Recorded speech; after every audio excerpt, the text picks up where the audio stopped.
Hello folks, welcome back to another Derby County. Derby County played Ipswich over the weekend, or last weekend, and with a 2-1 loss at home to Ipswich with Lewis Travis being sent off. So we're going to talk about that match and we are going to talk about pre-match against Swansea. So Derby took on Ipswich on the weekend and lost by 2-1. This game was an early kick-off, it was at 12:30. So let's talk about the chances. Ipswich had a chance in the 7th minute in the game. Derby had to force a corner by Ben Bounty Diaz, which he headed behind. The ball was whipped in by Jack Clark, and the ball was whipped into the centre of the box, which Derby could not defend, and Lewis Travis ended up hitting the ball into his own net. Derby were on the attack in the 67th minute with Ajiman down the wing. Bobby Clark came to his rescue, with him retrieving the ball off Ajiman. He twisted and turned in the centre of the box, but then he was brought down by Ozor Matasua in the box, which led to a Derby County penalty. Without their leading top goal scorer Colton Morris in action, Ryan Bruce had to step up to take it, and he levelled it up 1-1. In the 76th minute, Ipswich made 3 changes. Daniel Neal, George Hurst and Chuba Akpom coming on for Jack Taylor, Ivan Azon and Jack Clark.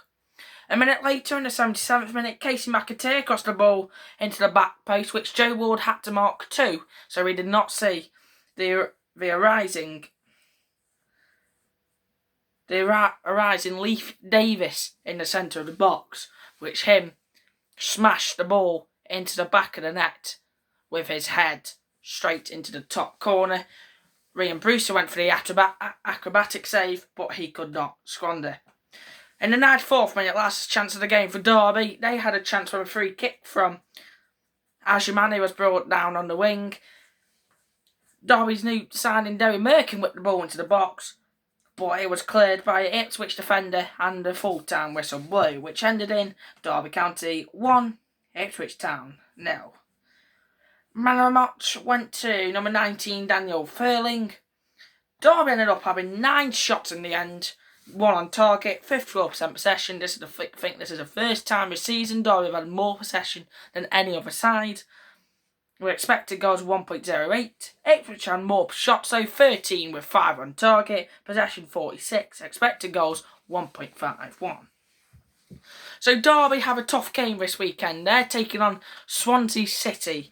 They've just thrashed Sheffield Wednesday 4-0, which every team more or less does, with Vipotnik looking dangerous. Let's talk about. So, Derby County take on Swansea City over the weekend, where we are going to talk about two key players who, one could appear against Swansea and possibly make it onto the bench, and one is definitely going to start, and it is Lively. So, it is a 3 o'clock kickoff tomorrow in the afternoon, and Andrew Kitchen is going to be refereeing. Like we said, Derby did play at the weekend, losing 2-1. Swansea City played at the weekend, beating Sheffield Wednesday by 4-0, with Zan Vipotnik getting 2. That who is Derby, who need to keep quiet. If Derby probably want to win, they'll probably have to look to keeping quiet. So let's talk about the key players and Colton Morris. He could be back from his injury back in November, where he got injured against the 3-2 loss against Watford in the 18th minute from a knee injury. Is back training. He's been back training for over weeks. So it looks like he is going to be making an appearance in the Swansea game, and hopefully is going to be with us for the remainder of the season. For Swansea, Zan Vipotnik. Zan has been on fire this season, with him scoring, with him being the championship top scorer and scoring 15 goals. So let's take a look at his free kick against Sheffield Wednesday.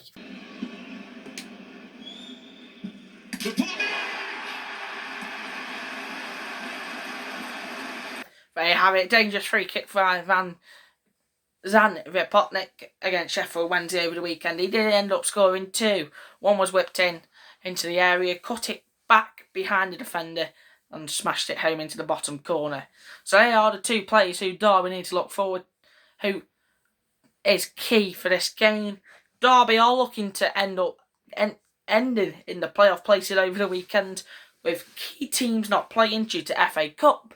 We are going to talk about the FA Cup on Monday, and from further ado, I'll see you later. Goodbye for now.